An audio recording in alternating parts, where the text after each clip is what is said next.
안녕하세요. 1월 27일 금요일 아침입니다. 말씀과 함께 새롭게 오는 소망의 아침을 시작하겠습니다.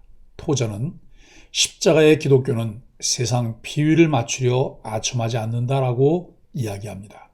누가복음 12장 1절로 12절까지 말씀을 본문으로 하여 하나님을 신뢰함과 견고한 신앙이라고 하는 주제로 함께 은혜를 나누기를 원합니다. 오늘 본문에서 예수님은 바리새인의 누룩을 주의하라고 하십니다. 또 몸을 죽이고 그 후에는 더 못하는 자들을 두려워할 것이 아니라 지옥에 던져넣는 권세 있는 분을 두려워하라고 말씀합니다. 하나님은 머리털까지 세시는 세밀함으로 우리를 귀히 여기시며 돌보십니다. 인자이신 예수님을 시인하는 사람을 예수님도 시인하신다 말씀하십니다. 모든 사람들에게 나타나는 공통점이 있습니다. 더 우월하고 의로운 모습으로 다른 사람들의 부러움이나 존경을 받고 싶어 합니다. 그래서 빠지게 되는 것이 외식이라는 위선의 유혹입니다. 이 외식은 꾸밈, 위선, 숨김이라는 의미를 갖고 있습니다. 외식은 거짓되고 진실하지 않은 모습입니다. 거짓으로 속이는 것은 목적을 가장 쉽게 이루는 길이기 때문에 많은 이들이 걸려 넘어집니다. 많은 사람들이 쉽게 모방하기도 합니다. 그러나 외식은 진짜가 아닌 가짜 씨앗이기에 아무런 열매도 맺을 수 없습니다. 오히려 허탈함만 찾아옵니다. 외식하는 삶에는 진노의 심판이 있습니다. 예수님의 공생의 사역 중 겉과 속이 다른 바리새인의 외식을 조심해야 한다는 것에 많은 비중을 두었습니다. 그들은 은밀하게 말을 냈지만 그것은 드러나게 됩니다. 그래서 남의 말을 하는 것은 별미 같지만 반드시 탈이랍니다. 예수님은 제자들에게 바리새인처럼 겉과 속이 다른 자들이 되지 말아야 한다는 것을 교훈하십니다. 겉으로는 예수님을 믿는 체 하지만 속으로는 믿지 않는 자들은 이러저러한 이유로 예수님을 믿는 듯한 외양을 갖추었지만 박해를 당할 때 예수님을 부인합니다. 이것은 예수님을 믿지 않는 사람이 예수님을 거역하는 것과 다른 차원의 행동으로서 바리새인들의 외식과도 같은 것입니다. 그러한 자를 예수님도 최후 심판 때 내가 너를 도무지 알지 못한다고 말씀하십니다.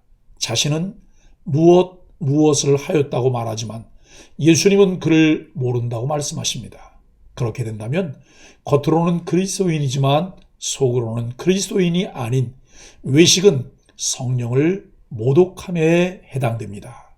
그리스도인이 아닌 사람이 마치 그리스도인인 것처럼 행세하다가 박해를 받을 때 예수님을 부인함은 성령 모독입니다. 그러한 자는 예수님을 믿지 않으면서 믿노라고 말하면서 마치 자신이 성령을 받은 자인 것처럼 행세하여 거룩한 성령을 모독하며 삽니다. 성령께서 명하시는 대로 예수님을 주와 그리스도로 시인하여 함에도 불구하고 그렇게 하지 않고 배교함으로써 성령을 다시금 모독합니다. 이런 자는 고의적으로 예수님을 이용하며 살아온 자이기에 돌이켜 용서받기 심히 어렵습니다. 예수님을 믿지 않고 거부하면서 살고 있는 사람들의 잘못보다 겉으로는 예수님을 믿노라고 하면서 은밀하게 온갖 죄를 다 짓고 있는 외식하는 거짓 그리스도인들의 잘못이 더 큽니다. 아직 믿지 않는 사람에게는 기회가 있지만 믿는 체하며 가장하는 자에게는 회개할 기회를 얻는 것도 어렵습니다. 1절로 7절은 하나님만 두려워하라고 합니다. 예수님은 바리새인들의 누룩 곧 외식을 주의하라고 하십니다. 외식은 사람에게 보이려고 행하는 거칠애인데 이것은 누룩과 같이 빠른 전염성이 있습니다. 외식은 하나님을 의식하지 않고 사람을 의식하고 있기 때문에 나타납니다. 모든 사람들은 신을 의식하지 않고 살아갈 수 없습니다. 하나님을 바로 아는 지식은 우리로 하여금 바른 신의식을 갖게 할 뿐만 아니라 하나님과 인격적인 교제를 가능하게 합니다. 예수님은 세상의 권력자들을 두려워하지 말고 오로지 하나님만 두려워하라고 하십니다. 권력자는 몸은 죽일지언정 영혼은 죽이지 못하지만 하나님은 몸과 영혼 모두 지옥에 던질 권세를 가지신 분이기 때문입니다. 예수님은 값싼 참새를 예로 들어 하나님의 특별한 보호와 사랑을 확신시켜 주십니다. 사람은 두려워할 대상이 아닙니다. 하나님을 두려워하고 그분을 의지하는 자는 안전하다고 잠언 29장 25절이 말씀합니다. 8절로 12절은 예수님을 시인하라고 합니다. 그리스도인은 언제 어디서든 바른 신앙을 고백하며 그 믿음의 고백을 따라 살아야 합니다. 예수님은 우리가 사람 앞에서 그분을 시인하면 그분도 하나님 앞에서 우리를 시인하리라고 약속하십니다. 우리가 참 믿음을 가졌다면 우리의 삶으로 참 믿음임을 증명해야 합니다. 시인은 주님을 향한 충절을, 부인은 배교를 의미합니다. 예수님은 이어서 성령을 모독하는 자는 사하심을 받지 못하리라고 하십니다. 성령을 모독하는 것은 성령의 역사 자체를 거부하는 것입니다. 성령은 구원하시는 분이기에 성령을 모독하고 거부함은 죄사함에 이르는 구원의 방법을 저버리는 일입니다. 성도는 박해를 받을 때 두려워하지 말고 주님을 시인해야 합니다. 주님을 시인하는 자는 위기의 순간에 성령께서 함께 하시며 돌보실 것입니다.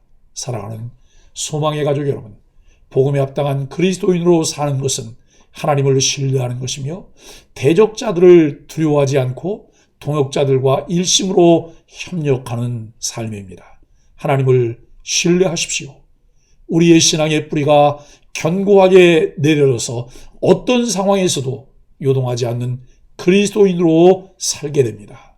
그런 은혜를 날마다 누리길 예수 그리스도 이름으로 간절히 축복합니다. 함께 기도하겠습니다. 주님, 사람과 상황 때문에 두려워서 한 걸음 내딛기가 어려운 순간에도 세밀히 돌보시는 주님 품에 있음을 기억하게 하여 주옵소서. 우리를 보배롭고 존귀한 자녀로 삼으신 그 은혜에 힘입어 담대하고 신실하게 살아가길 원합니다. 우리의 마음과 언행이 언제 어디서나 주님을 시인하게 하여 주옵소서. 예수님의 이름으로 간절히 기도합니다. 아멘.